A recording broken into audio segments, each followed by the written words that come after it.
Hey, it's Liz D'Alto, and this is the Untamed the Wild Soul Woman podcast. From body image, sex, spirituality, money and relationships, to motherhood, creativity, business, communication, and desire, Untamed the Wild Soul Woman is the place to come for real stories and powerful advice to help you reclaim and redefine womanhood in the 21st century. Hello, sweet treats, wild friends, and lovers of all things Untamed. Real quick, before we dive into today's show, I just wanted to make sure you know where to go for all of the other extra resources that I create, not just here related to the podcast, but in general. So everything related to the Untame Yourself world exists over at untameyourself.com. You can head over there and enter your name and email anywhere on that homepage, and you will get email notifications every week when we write blog posts, which often are just deeper dives into the topics that we talk about here on the podcast. We do free video training series, online workshops. Sometimes we're collaborating on a deeper level with some of the women that we have here on the show. So if you don't want to miss out on any of those resources or any of the things coming up in the next few months that I have in the pipeline for you, one of which is going to be a free training on transparent communication, how to have a courageous conversation, and how to apply that to any kind of relationship in your life, which will be coming up in March or April. Haven't decided yet. Definitely enter your name and email at untameyourself.com so you don't miss out on any of those things. Also over there, for those of you who really love the show, who really love the conversations with women and really crave to connect with women like you who are on a similar path to you, but in a real life setting, like to get out of your town and to connect in person and circle up with women who you really can connect with, women who get you and will support you. I have a couple Untame Yourself weekend retreats going on in 2016, the next of which is April 29th through May 1st here in San Diego. So if that's something you're interested in, just to quickly let you know, what we really hone in on in those weekend retreats are the four main areas in life: health, wealth, relationships, and spirituality. So if you have anything that you'd like to work on, expand into, become more available and receptive for in any of those categories, check out a retreat. You can apply at untameyourself.com/weekend-retreat. And when you apply, I see all the applications. They come straight to me. If it's a good fit, I'll be in touch to schedule an interview and we'll go from there. So that was it. Just what I wanted to share with you before we get rolling today. Now for today's show. Elizabeth D'Alto here, your host for the Untamed the Wild Soul Woman podcast. And today's guest is such an amazing friend of mine who I don't see nearly enough, even though we actually live in the same town. It's a little ridiculous. Kari Samuels. So what I love about Kari and why I invited her is Kari is an intuitive coach and a happiness coach. She's also a psychic, a numerologist, and an astrologer. And I love, Kari is one of my go-to resources. If I'm having a day that's either like super amazing and I'm like, oh, I wonder what's going on in the cosmos today. What's the explanation for this? Or I'm getting my ass kicked today. I wonder what's going on in the cosmos so I can feel a little better about this. I always go and check out Kari's Facebook page. I love it. It's been so fun to watch it grow. And Kari's someone who I've kind of grown up in business with over the last few years. We met in Marie Forleo's B-School program. And she's also from New York, transplanted out to the West Coast. She is super smart, super talented, super hilarious. And here she is. Hi, Liz. Much hilarity will ensue today with the two of us. Oh man, and you know what? I'm gonna excited. Warn everyone, just in the sense of, for whatever reason, whenever Kari and I get on Skype, I don't know if it's like too much energy for the system or what, and it tends to like freeze and pause and get blurry, and so we're just gonna like really ask to be super, super blessed by the technology gods, and hopefully it doesn't happen today. But if it does, now you know why. We're just pumping a lot of energy here. So, Kari, there you have it. The first question I ask everyone is, what do you love about being a woman? Everything. So and it's funny because when I was in high school, I was kind of convinced that it was the worst thing in the world to be a woman because we had so much pressure on us to have, to look a certain way and to, and also the physical aggression that we always had to kind of be aware of. And I used to think this world was unusually geared toward men's favor. And now I husband, he's a goddess trapped in a gorgeous man's body, so he embodies the divine feminine, but like for the most part, women, because I am all about embodying the divine feminine, like hello, thankfully I'm a woman to make it so much more, because truly I think that's the key to happiness right now is embodying the divine feminine, connecting with those parts of yourself that are intuitive, emotional, and yin. So, hello. Yeah, totally. So, what I'm really excited to ask you about, because I think part of actually embodying that divine feminine is a lot of people, not just women, but a lot of people realizing their intuitive gifts. There's just so many people who have psychic abilities, and people are so misinformed about what that is and what It's that ridiculous. means, and they Yeah. think it's dangerous, or like there's some kind of weirdo and they can't tell people. And I know you're someone who actually didn't discover your gifts until late in your 20s, right? Yeah, I was almost your age at the time. It was during what's called a Saturn return. It's actually an astrological phenomenon that everyone goes through when they're between 28 and a half and 30 years old. And I ran from it. I totally was freaked out by the idea of opening myself up to negative spirits, because that's how we're conditioned. Like, if we are intuitive, then we're going to open up, Pandora's box. There's a negative feminine thing that with Right. Pandora, right? So Right. that we're gonna open up this horrible vortex of demons just because we're tapping into something that's our birthright. Right. It's so psychotic how we're conditioned, and everybody's got intuition, and really what you're doing and what I'm doing, we reconnect people to our bodies, Yeah. because this is the V. This is also where you can intuit and interpret the clues that you're receiving. You just went away, so I hope you're still here. Yeah, I'm good. You Hello. know what? I turned off my video in hopes that that would help us have a better connection, but we could still see your sweet face. Are you cool with that? Yes, Great. thank you. Yeah. So, what a great point you make. Now, I don't remember. I think actually, were you raised Jewish? Yes, yes, I'm a Jewish New Yorker, so so that is an archetype in itself, isn't it? It really is. So total tangent for just 1 second because it's too funny not to share. So my Yeah, partner Michael, who you've met, yeah. he grew up in Tucson, so he doesn't Okay. really understand actually East Coast archetypes, but it really is a thing, right? Mm, So I don't yeah, it's a remember different. who I described one day as a New York Jew. And he literally, it's like I might as Yeah. well have said the N word. He thought I was saying Yeah, something yeah, it is like really it actually is. derogatory, but it's really more when you're from the East Coast and you know a It's lot a of people. thing. It's a thing, and it's actually more affectionate than derogatory. Yeah, it's so funny because I because I was thinking about how hilarious you are, and like, I always think that part of being intuitive is having a good sense of humor, because spirit is light and it just keeps the energy light. And I had this intuition that the New York Jew thing was going to come up because it's the hilarious kind of. Because it's funny. It's almost like the archetype of it is having a sense of humor. So, anyway, and it's funny that you said that, because I watched that show Blackish, and she said that she was a Jew, and they sent her to Human Resources for her self-derogatory comments. And I was It's- like, it's just a thing. It's like saying you're Irish. yeah, yeah, really. It's so funny. That's funny. But Yes, to that's me. to But untangent I'm like ourselves. I call myself like a native Jew Hind Christ, because I'm like, not any religion.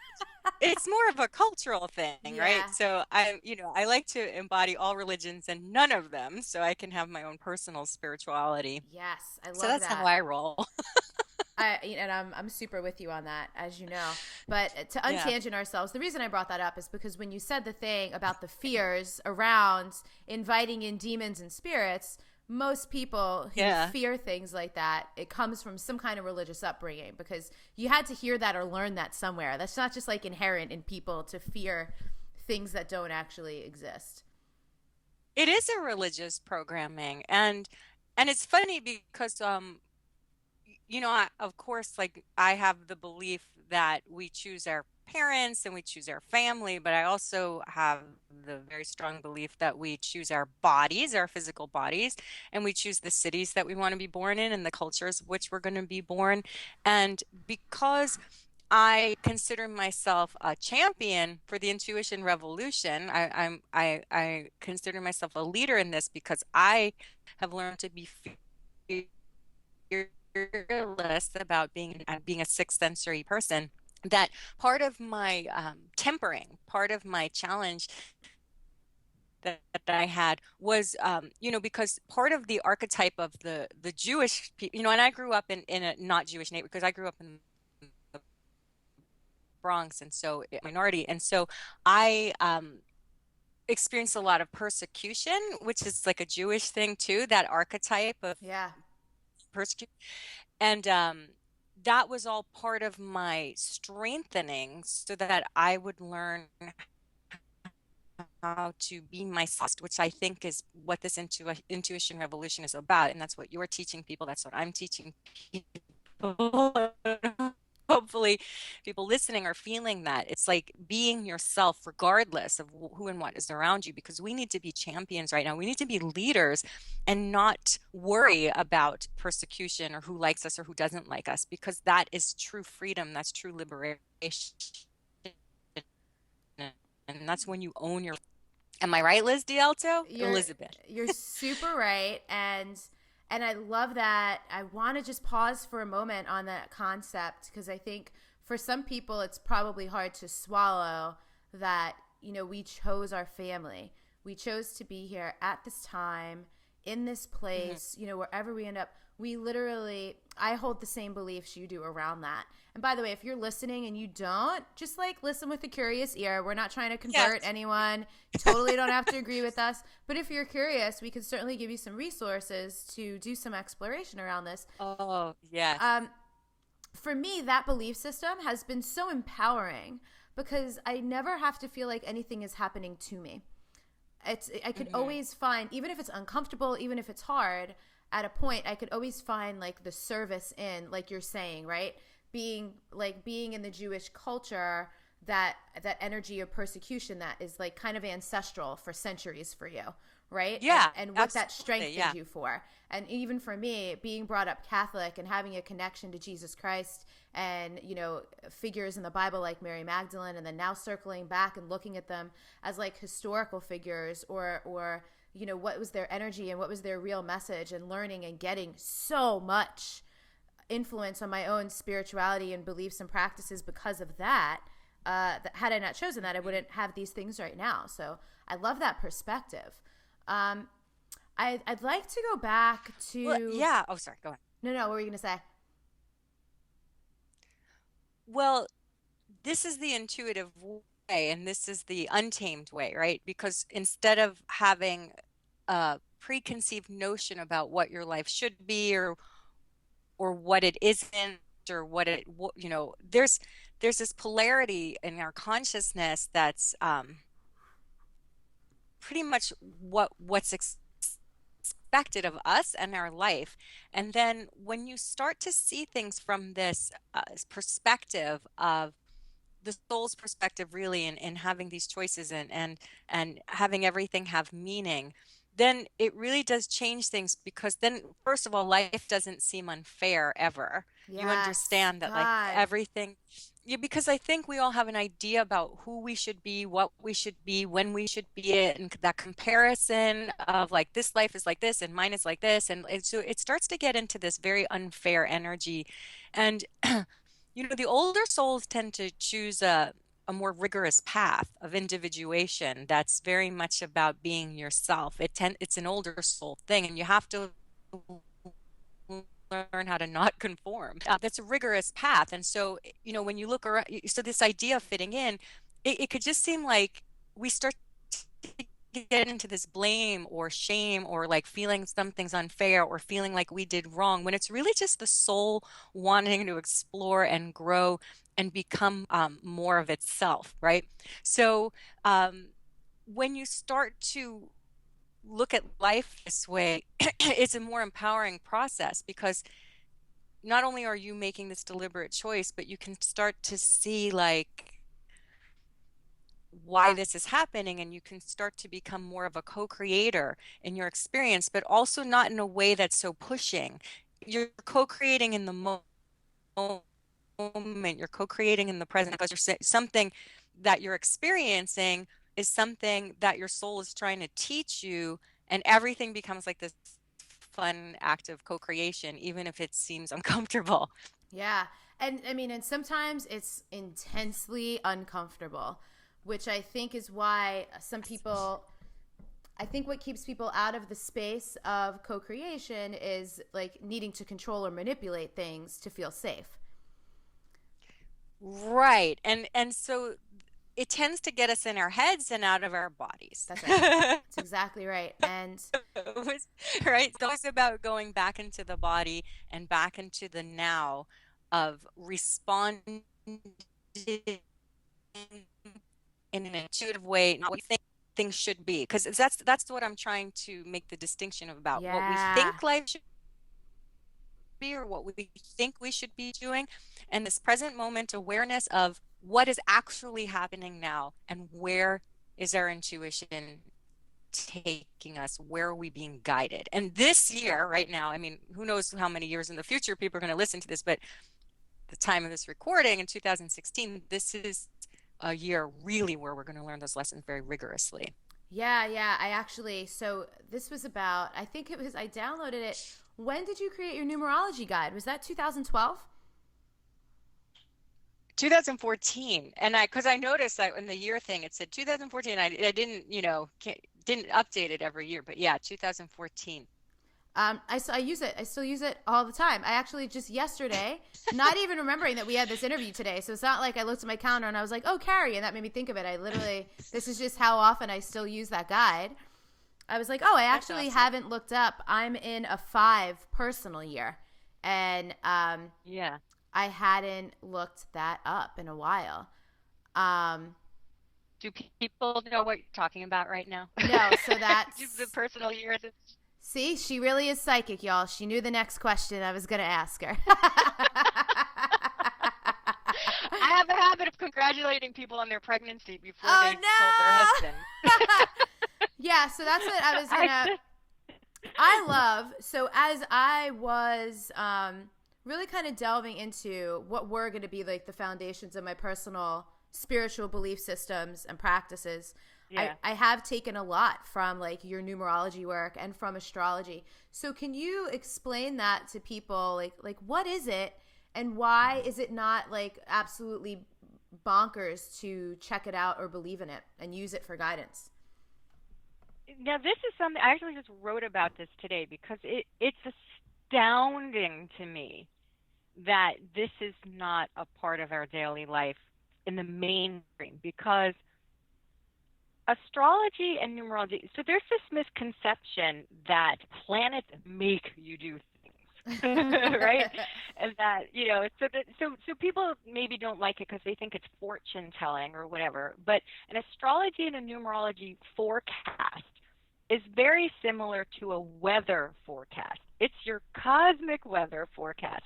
So just as a meteorologist is going to be looking at patterns, you know, thermal patterns and how moisture is moving, right? They look at patterns and they can predict to some accuracy the weather, right? And we have seasons, right, that tell you like, that it's the middle of winter. You're not going to plan an outdoor wedding if you're on the East Coast, right? So like, Yeah.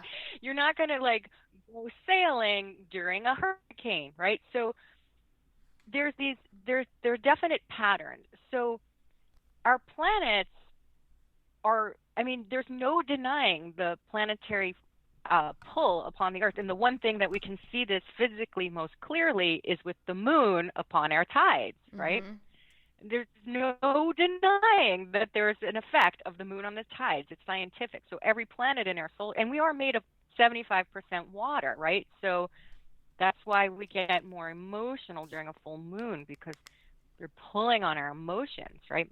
Our emotions are associated with water. So our planetary bodies all have an influence on us. So and each planet actually represents an archetype, and so does each number. They're literally vibrations. And it's my belief that we also choose our birthday, right?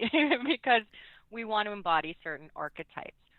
So, so these movements, these patterns, will reveal energy patterns that we're all experiencing at once, and they're very predictable. I mean, this used to be, there were oracles that were a part of a daily life back in the day. I mean, before war and peace and planting and love, like, people would consult the oracles, right? Because you want to get an idea about how to plan based on the patterns of probabilities. So what happens is, like, we can predict. It's become, the one that's become a little mainstream is Mercury retrograde, because it's been undeniable, right? Like, we're recording now during Mercury retrograde, which is why you're like, hey, let me turn my video off.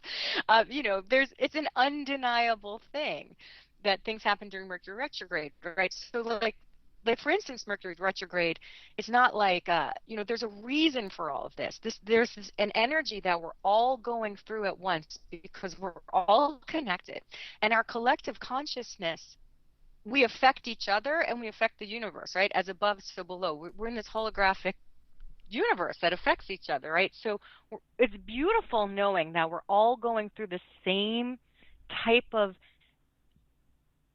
lessons at once. So, like, for instance, Mercury retrograde, Mercury is the planet of communication and the mind, and it moves very quickly.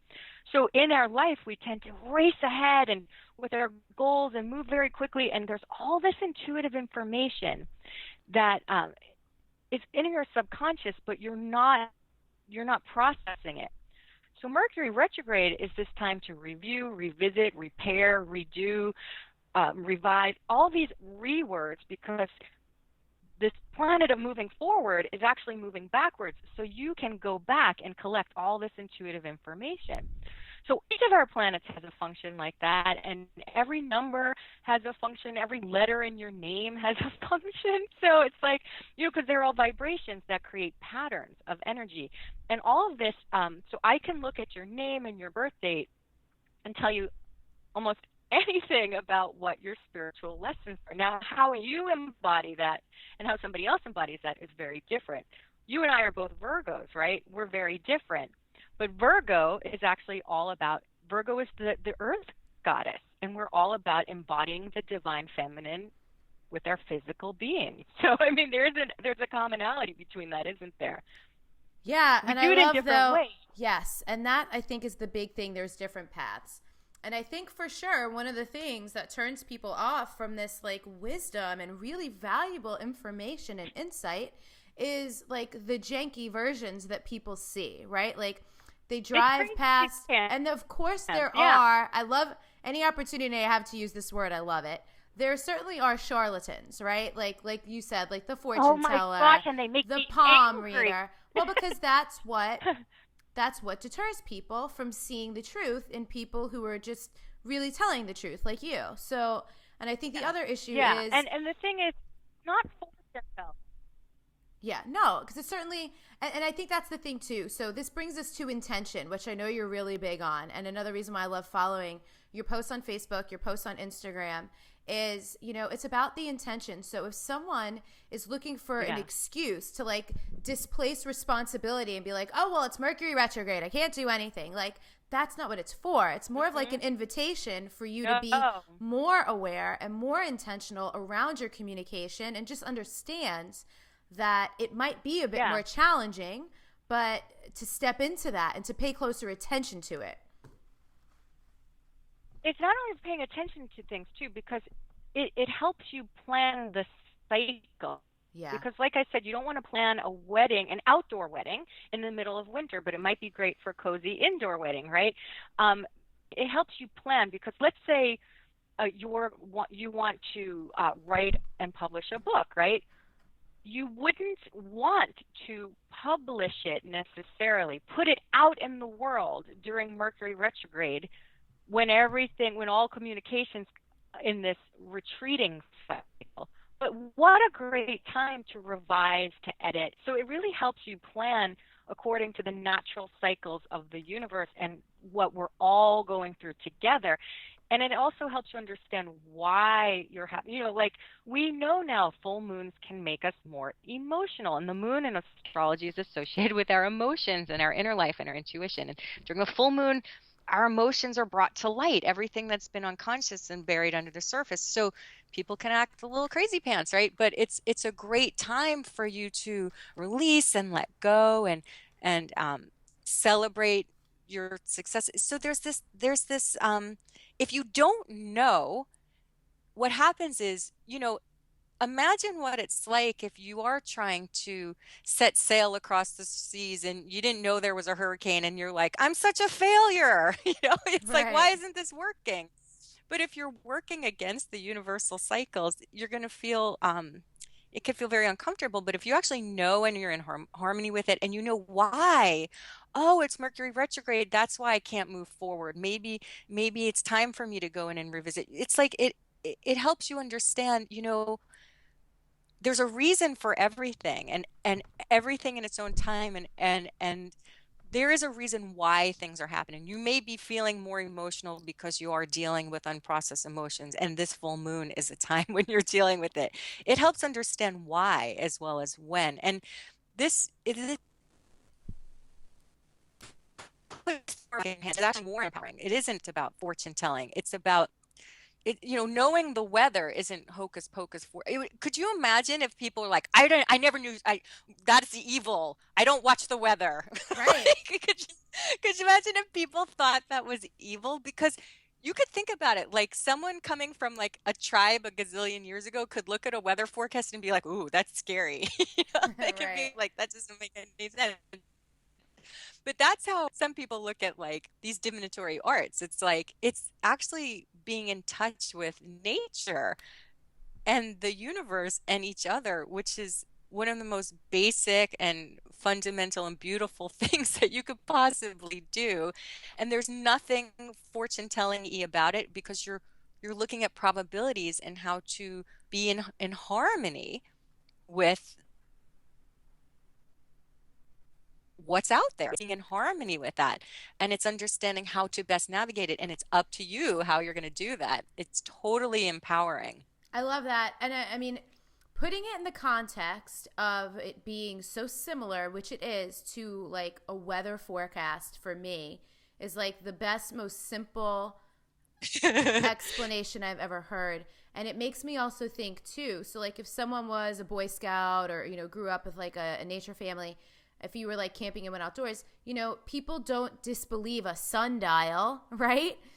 They don't. It's just that basic. It Yeah. literally, and it actually, it's it's such a disconnect from the divine feminine, and it's such a disconnect from something so awesome and organic and pure. It astounds me that this isn't something that we Yeah.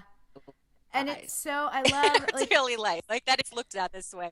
even for example, so to even just know like your sun, your moon, and your rising is just so useful in astrology. So this past new moon was in Capricorn, and my moon is in Capricorn.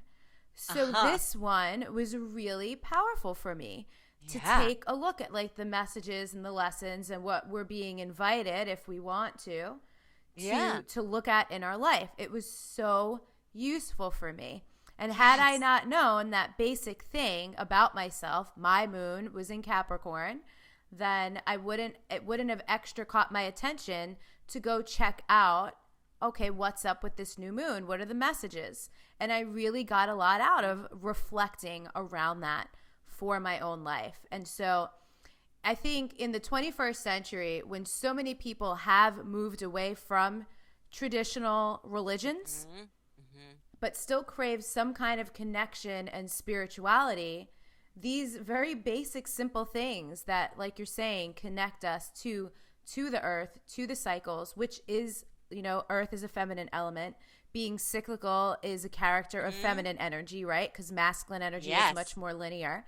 It's just allowing us and giving us tools and information to embody an entire side of ourselves that most of us have zero training in. Yes, yes, it's so true. And that is, it is the time to reconnect to the divine feminine. It's what's going to save the planet, right? Yeah. It is. It's that, I mean, we're yin and yang. That is the harmony of the universe, and we've been all yang. Yeah. So, And I even notice just like themes. I know. Do you know Ezzy Spencer? yeah, the moon person. Yeah, so I just literally, she's the last interview I did. Her interview went up today, but now that I've like caught up with a couple extra episodes, I don't know if yours will go up right after hers or not, but this is up. This is up right now because people need to learn more about it. People need to hear more about it, or it wouldn't be in like Absolutely. the collective conversation. Absolutely. And one other thing, when you said people should know their sun, their moon, and their rising, I also would love if people would say, and I'm a life path number X, Y, and Z, and my moon phase is gibbous. Like I feel like there's so much to it. But yeah. Yeah. The more we know about ourselves, it's funny because as a psychic, so many of the readings, basically I don't offer consultations anymore.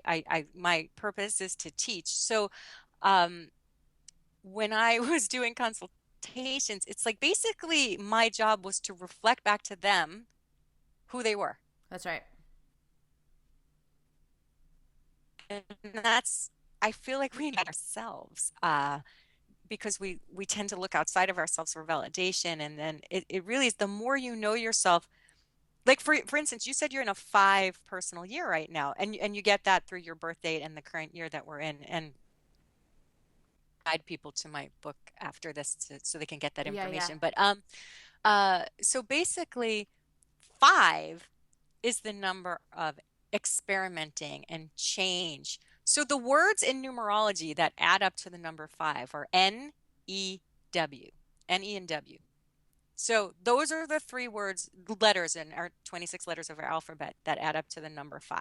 So it's all about new, change, adventure, trying new things, variety. So let's say someone's a 5 life path, which is pretty much like your sun sign in astrology. It's the equivalent to your sun sign.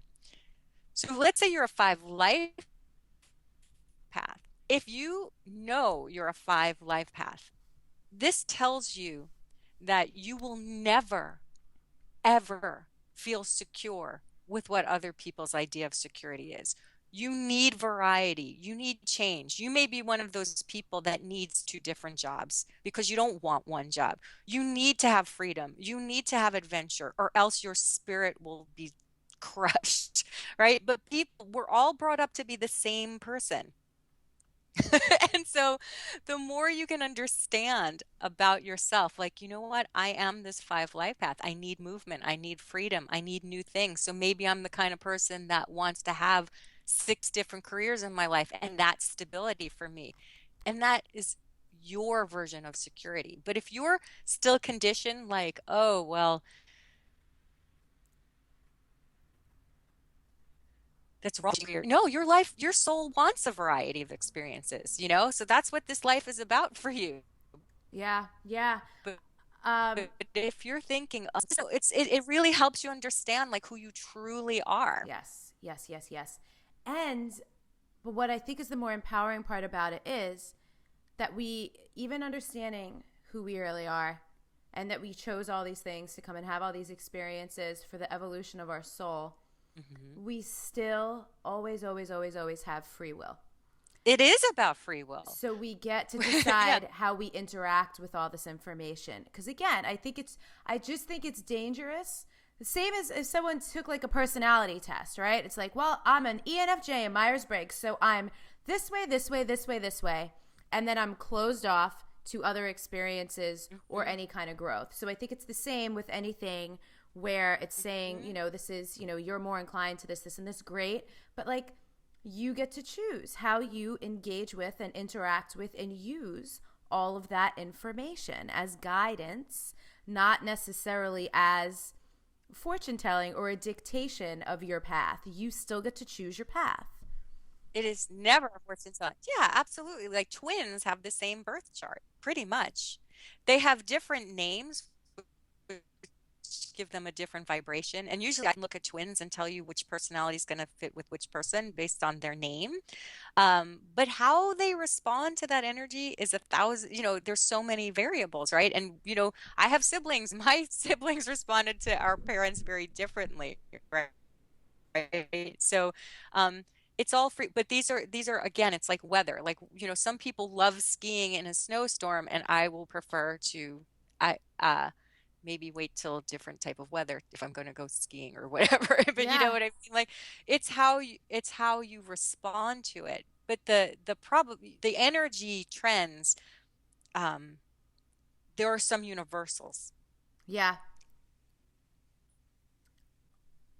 but it's all about how you respond to it. And we're made in the image of the creator because we're creators. We're co-creating all the time. That's our role here, is to be the creators of our reality.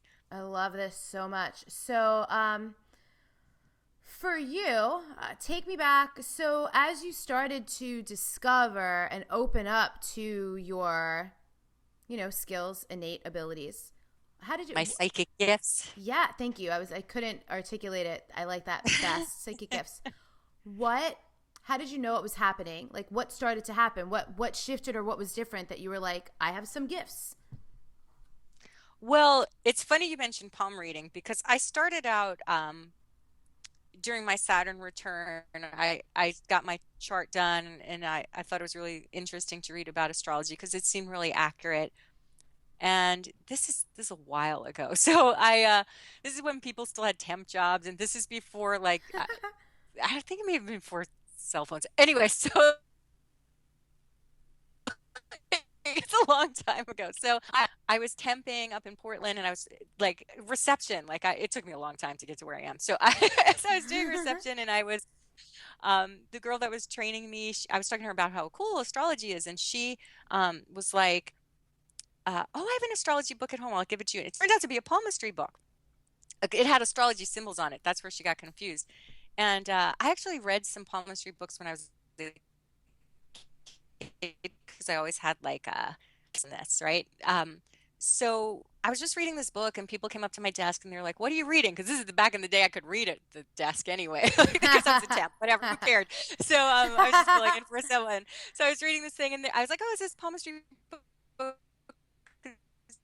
Really interesting because actually this read like Mark Twain's hand and Sarah Bernhardt, and he had illustrations of all of their palms, like these kind of old-fashioned Xerox copies, and it was so fascinating to see their palms and like how that revealed um, characteristics about them. So anyway, so I was reading this book, and people were like, "Well, read my palm," and I was like, "Well, I really am just starting I'm on like chapter 3. I really don't know what I'm doing." And they're like, "Oh, just go ahead." And so what happened was, like, I was spooky amounts of accurate about very deep details in their life. And then everyone's like, "Kari psychic," and that's the last thing I wanted in my life, right? And I was like, "No, I'm not. No, I'm not. This is all scientific. I see, this is your lifeline, la la la." And so they were like, "No, you're really psychic." And people were like, "I want to pay you to do this." I'm like, "I don't want to do this." So anyway, I finally got away from that job because the temp assignment ended, and I started this other new temp job or whatever. And this woman walks in and goes, "Oh, you're psychic? I'm psychic too." And I'm like, "No."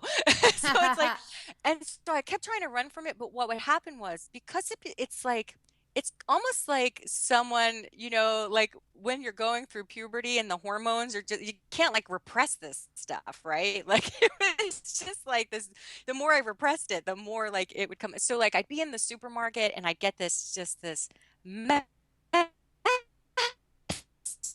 that would come from this woman's trying to get pregnant, and her father has arthritis. She's really upset about this, and tell her everything's. And I was like, "No, no, no, no, I can't do this. I can't do this. I can't do this." And so I was like the more I tried to run, the more these messages would come through me, and the more people would be like drawn to me, saying like, "I know you have this thing." Like literally, I couldn't run from it. So finally, I got a deck of tarot cards and a book on tarot cards and just practiced. I practiced doing readings to test because I needed an outlet for all of this energy that was coming through me. So if you're not channeling this energy consciously, it's going to come out in subconscious, unconscious ways, right? And so I had to channel it. I had to be very deliberate about it. And so that's what I did. I practice my skills, so I'd like do readings on strangers then. And I mean, this is all like non-paid. I never thought I'd make a business out of it, but then, or career, or like this whole thing that happened. But, but eventually people were like, how much do you charge? And I'm like, I don't know, $30. Like, people, and it just kept growing and growing and growing because you really can't run from your calling as much as you try. Yes. It's energy, and the opposite of expression is depression. So if you're not expressing your gifts, it's going to depress. And so I deliberately express it now. And I want other people to do the same because we all have this intuitive energy that needs expression. Absolutely. So I always love in an interview when I have a big aha, and what you just said, the opposite of expression is depression, makes so much sense.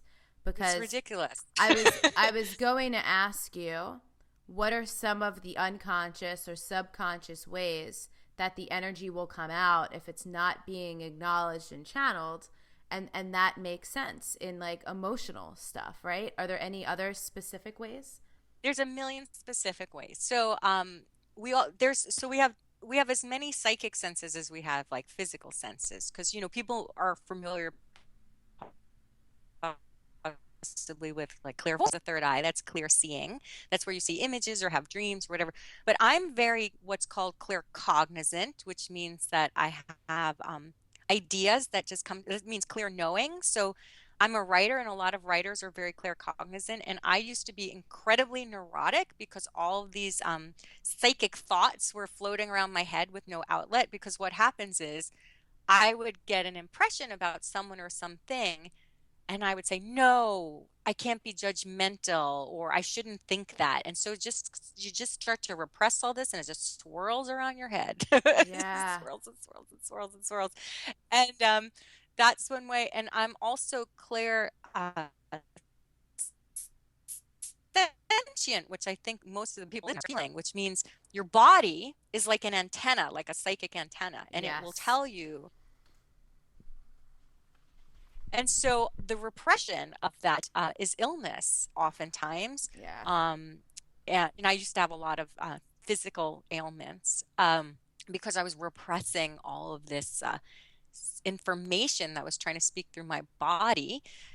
So physical symptoms are a form of clairsentience, illness, and just fatigue. Like, all that intuitive information that's being absorbed through this beautiful vehicle of your body, if you're repressing that can lead to all kinds of physical health issues and fatigue and thyroid issues and things, like all kinds of things. So yeah, there's a bazillion ways that this could get repressed. Yeah. So I'm wondering, what advice would you give people who, because everyone has this. This is the thing, I believe, and you can correct me if I'm wrong, but anyone could develop any of these abilities. Right. And it's funny because the way I always see it is I feel like we don't need to develop our psychic gifts more. We need to express them. You're good to go. You're already as psychic as you ever need to be. You got the goods. It's all right there. It's all right there. So it's not a matter of developing it. And when I teach intuition, which is my passion, I'm always telling people not to expect anything dramatic. Yeah. You've been doing this. So when I was doing psychic readings for people and intuitive readings for me, to me, when I read a person's energy, it's literally like when I read a book. That's how the information comes to me. Maybe I'll get a feeling, maybe I'll hear a little something in my head, maybe I'll see a picture of something. It's that subtle and it's that comfortable. And that's what's happening to us all the time. Like we're getting these perceptions that we ignore. Yes. So for me, my greatest advice for people is to start expressing your intuition. And here's the best way to do that is to stop caring what people think about you. That's the first thing. And the other thing is a lot of paths, we tend to make our decisions based on everybody else's response to us. When we're, let's say you're a mom and like, how's this going to affect my husband? How's this going to affect my family? How's this going to affect everything's about, or, how are they going to think of me? Or what are the people going to say? Or they're going to think I'm different or they're whatever. That is the thing that scrambles your intuition more than anything.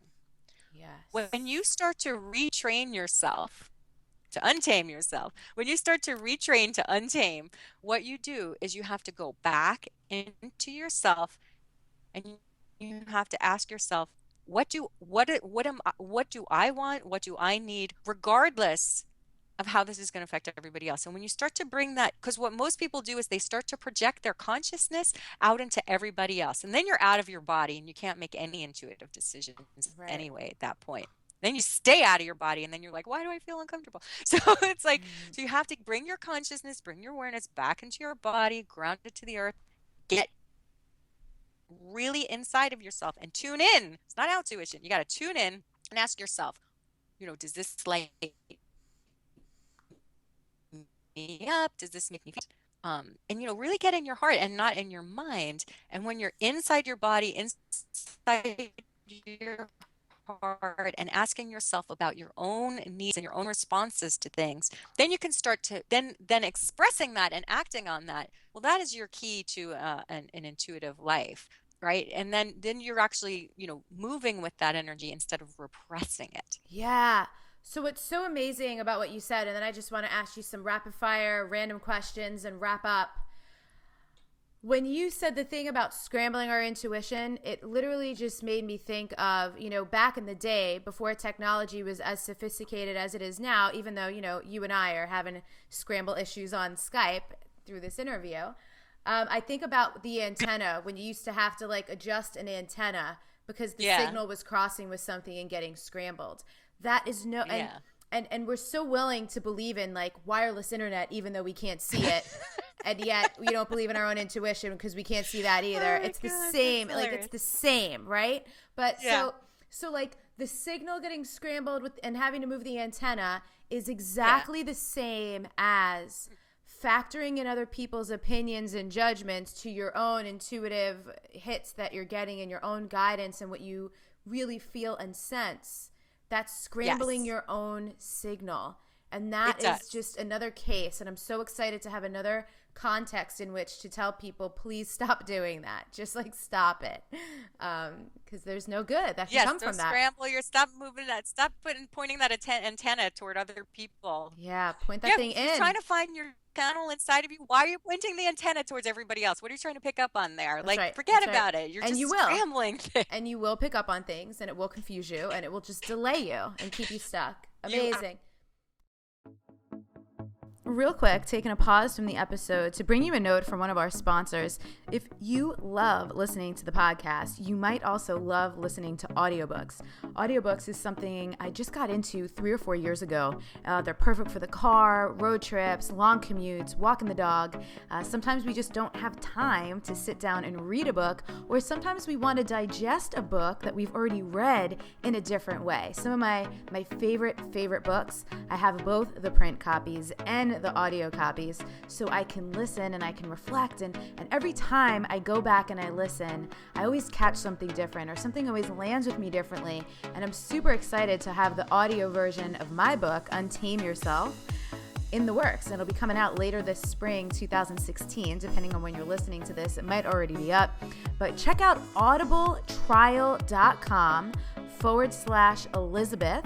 And when you go there using that special link, you can actually get a free trial. So you can download an audiobook for free to see if you like listening to audiobooks, or maybe you already have listened to audiobooks before, and why not just check it out to get one for free that you've been really thinking about getting. So it's audibletrial.com /Elizabeth to get yourself a free audiobook. And that's it. Back to the show.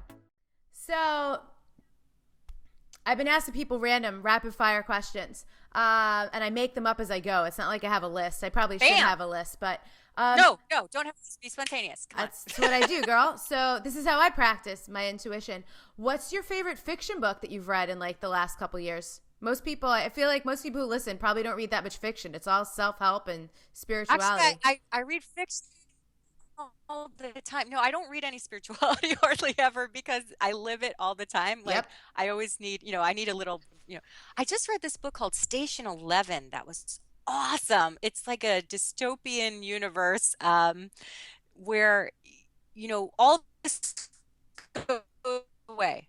People die, there's only a few people left, and it seems like depressing, but it actually, when you realize like it's so beautiful, like thinking that if this all goes away, how much you would appreciate it. So I really loved that. It was really well written. Oh, and I also read a book called Night Circus that was all full of I read that last year. That was so good. Oh my God, I love that book. It was it was so good. That was a book that when it was over, I couldn't put it down. I was like, oh my God. You just didn't want it to end. No, I didn't want it to end, and then I like wanted something else like it, and I couldn't find anything like it. Couldn't find it. Could not find it. No, couldn't find it. So I love Night Circus and I love Station 11. But Night Circus maybe even a little more. Love that. So you mentioned earlier watching the TV show Blackish, which I watch sometimes. I like sitcoms. I like funny stuff. What else do you watch? I'm funny. I absolutely Family Guy. I've been watching Orphan Black, which is really cool. I like Downton Abbey for no apparent reason. I just love it. It's all about people having dinner. I've never what watched have I been it. Watching? I was watching Veep. That was so good, but then there's no more right now. So I love comedy. Yeah. I love comedy. And I so love much. Julia Louis-Dreyfus. Were you a Seinfeld fan back in the day? I never watched an episode of Seinfeld. Oh, no way.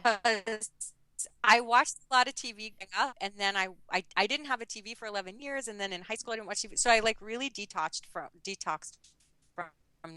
TV for many, many years. But now because I'm doing such like, deep deep work, I always want like levity. I like to decompress with fiction. Yeah, I'm totally with you. So, to wrap up, the last question I'll just ask you, is there anything I didn't ask you that you really wish I would have that you want to share? I'm not feeling that. I just feel like whatever happens is perfect. So, okay, whatever though, but I do want people to know that be yourself or what? That to me is the key to happiness. Hell yeah. We are always on with that. So, Kari, we're going to get links from you. We're going to link up to a lot of things we talked about in the show notes.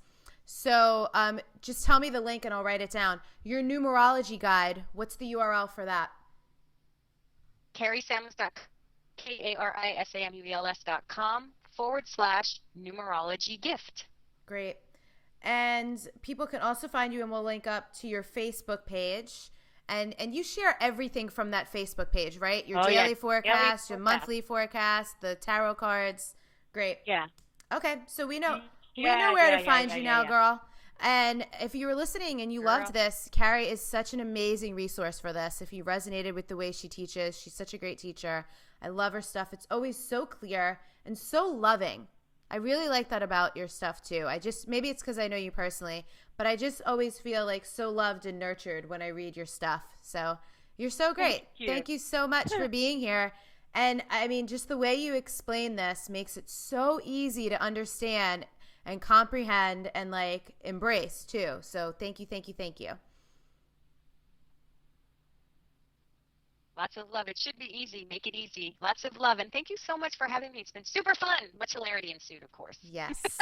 All right. We'll talk to you later. Lots of love. you had said to me in the fall, like in order for you to give everything you need to give to the communities that you're helping, and I spend about 9 months out of the year in developing countries on the road. Like it's kind of a hard lifestyle. When I'm here, I have a very privileged life, and I'm giving a lot of my time, a lot of my energy. Yeah. And you help me understand that in order for me to be able to give all of that, I also need to be able to like receive. So if I'm in a place of abundance, I'm much more well suited and well positioned to then like give abundance and like help create abundance. So if I'm doing well, whether that's financially or energetically or with my health or whatever it is, I'm so much stronger and more able to then like help other individuals and communities create abundance for themselves.